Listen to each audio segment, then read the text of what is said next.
There must be like 10 different class action lawsuits against artificial intelligence art companies. Now, what the lawsuits allege, I predict, is going to end AI art generators as we know them. Let me show you how this is going to happen. But first, let me just say, I'm Ian Corzine, a former federal prosecutor and civil lawyer. I advise people on the rules of the new internet. Okay, now let me break down the problem for you. AI art generators scrape the internet to learn how to do graphic art. Now, how do they learn? Basically, they analyze the real human artists' images that are on the internet. So let's take the story of Amy Stilatia. She's a comic artist, and last year, some of her art friends said, hey, we think some of our images are being stolen by AI. They told her about this website called haveibeentrained.com where she could go, upload an image, and see if her art had been stolen by AI. So she went to this website and she was blown away by what she saw. As a side note, I wanted to be real clear about the terms I'm using in this video. Now, Amy's friends said that the AI had stolen their art. I have to say, from the research that I've done, AI doesn't actually steal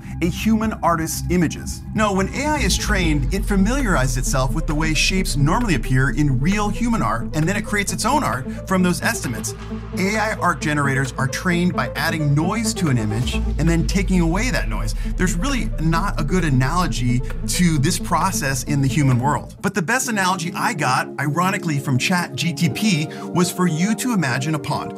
You look at your reflection in the pond, you deposit a pebble in the pond, and you see these ripples. Well, AI art generators have the ability to de-ripple that pond and then show you your image clear like you originally saw it. Regardless of the analogy, it's clear that AI art generators do not store the images of real human artists. They actually create their own art. Okay, back to Amy's story. She uploaded one of her most popular images to haveibeentrained.com, and the results were that most of her comic art had been used to train AI. Needless to say, she was taken aback. You know, Amy believed that the AI art generator should have gotten her permission before they used her art. This principle is consistent with copyright law, which says that an original creator of art can protect that art, and people can't take it without that person's permission.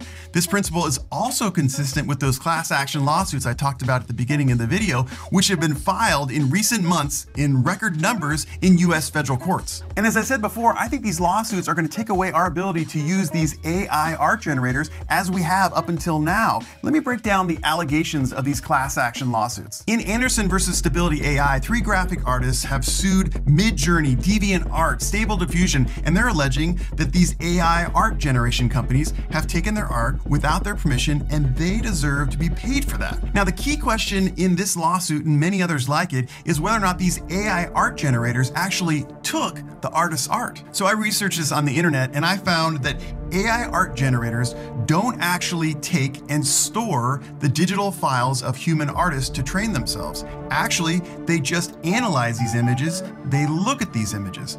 Now, the key question for this court in Anderson and other cases is whether or not this analysis of human artists' images is enough to allow them to allege copyright infringement and go to the jury. Now, my prediction on this case and how it'll be decided is that I believe that probably the AI art generation companies will settle before it even gets to this summary judgment type question.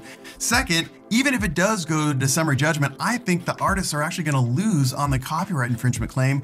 There just isn't enough evidence that the AI art generators, when they're training, actually take the images of the human artists. However, either way, I think this case is going to be settled before it goes to a jury, and that spells bad news for you and I. Why? Because right now, you and I can go to Discord and go to the Midjourney server and get as many images, AI images, as we want, and then put them on t-shirts. This isn't a t-shirt, but put them on t-shirts, mouse pads, or anything, and sell them commercially. We can do that because basically there's not many restrictions on how we use AI art, and it's free. But I think that these companies who are being sued right now don't want to get sued over and over again. So my projection is that cases like these will be settled, and then the AI art generation companies are going to put a paywall between you and them. You're going to have to pay money, and even then, you're going to have to sign a long, big, bad license agreement, which requires you to indemnify them for any lawsuits that are after you use an image, and also forbids you from using any of the AI images the way you want. As the judge I used to work for always said, lawyers always fuck everything up. All right, that's all I got for today. For more videos on the rules of the new internet, subscribe and join my email list at the link below. Also, for my free online course on the metaverse, there's a link in the description box there.